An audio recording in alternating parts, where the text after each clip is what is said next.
एक ऐसा शहर जो पिछले कई वर्षों से श्री राम मंदिर निर्माण के कारण खबरों में रहा है। सदियों से आस्था और संस्कृति का केंद्र बिंदु रही इस धर्म नगरी ने एक लंबे दौर तक विकास की राह भी देखी है। आज एक दृढ़ संकल्प से आए बदलाव ने पूरी अयोध्या नगरी का कायाकल्प कर दिया है, लेकिन ये बदलाव इतना आसान नहीं था। पहले के दिनों में जब हम लोग आते थे, एक समस्या सबसे बड़ी थी, राम मंदिर का दर्शन कर पाना असंभव सा लगता था। मंदिर बनने से पहले लाइट की बेसिक बुनियादी सुविधाएं नहीं उपलब्ध थी। इस विकास यात्रा में सबसे महत्वपूर्ण चुनौती थी उस इंफ्रास्ट्रक्चर का निर्माण जो रोजगार भी लाए और प्रगति पथ का निर्माण भी करे।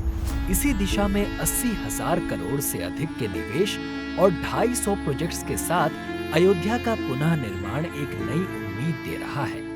हमने जो कल्पना नहीं की थी वैसा परिवर्तन अयोध्या में हो चुका है। उसका कारण ये है कि जब हम सब ने जन्म लिया, होश संभाला, तब से लगातार हम लोग जो सिंगल रोड मात्र 3 मीटर की सड़क देखते थे, आज वो 4 लेन बन चुकी है। बाईपास नहीं हुआ करते थे, बाईपास हो चुका है। और ये सब संभव हुआ है जब से प्राण प्रतिष्ठा हुई, प्रभु श्री राम अपने घर में विराजे। उसके बाद ये स्थिति बहुत तेजी से बदली है।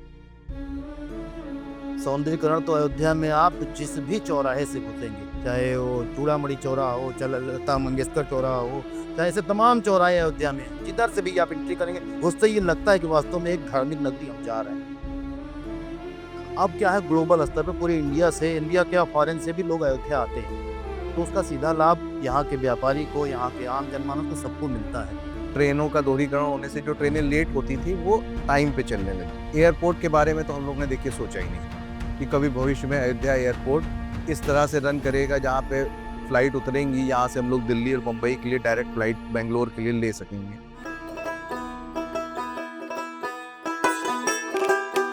टूरिज्म की वजह से होटल लाइन आया, होटल लाइन की वजह से हमें ट्रांसपोर्टेशन की ज़रूरत पड़ने लगी, ट्रांसपोर्टेशन की वजह से हमें इंफ्रास्ट्रक्चर की कमी पड़ी, तो हमारा इंफ्रास्ट्रक्चरल डेवलपमेंट हुआ। तो कई सारे डेवलपमेंट्स हैं जो एक दूसरे से रिलेटेड हैं और वो एक साथ ही चलती हैं।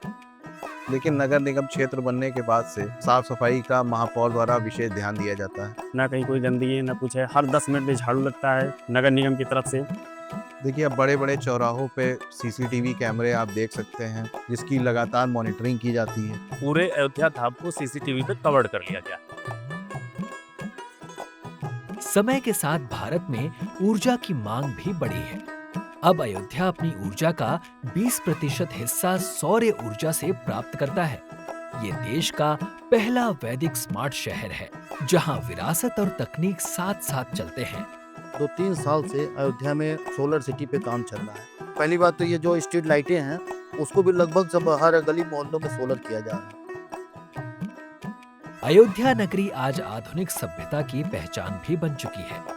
2021 में 1,73,000 पर्यटकों के मुकाबले आज ये संख्या 16 करोड़ 44 लाख के पार जा चुकी है। अयोध्या नगरी का ये बदला हुआ स्वरूप विकास और अध्यात्म के उस परस्पर मेल का जीवंत उदाहरण है, जहां सभ्यता और संस्कृति विकास और आधुनिकता के साथ जुड़ी है। अयोध्या आज एक नए भारत की वो छवि है जो पूरे भारत को गौरवान्वित कर रही है।